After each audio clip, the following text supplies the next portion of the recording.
Like many of you, I had a lemonade stand when I was a kid.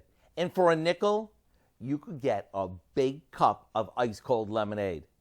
Maybe this is where I got my love for this cool and refreshing drink. Over the years, I've tried many versions of this favorite. Everything from it being infused with watermelon juice to our latest creation, blueberry lemonade.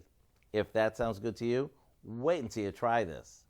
You want to start by grabbing a saucepan and combining some water, sugar, lemon zest, and a good amount of blueberries.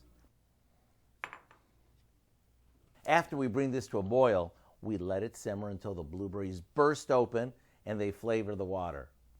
We strain this so all the zest and blueberry pulp is removed and we let it cool. Now we add some fresh lemon juice, which will take about 4 to 5 lemons, and a bunch of ice.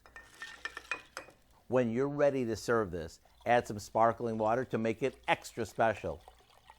Top each with some fresh mint, more lemon and blueberries, and get ready for one of the most refreshing sippers you've ever had. Is it trendy? Yes. Is it easy? Yes. Is it a keeper? That would be a double yes. To get the recipe for our blueberry lemonade, all you have to do is visit our website. I'm Howard in the Mr. Food Test Kitchen, where today we found a very refreshing way for you to say, ooh, it's so good.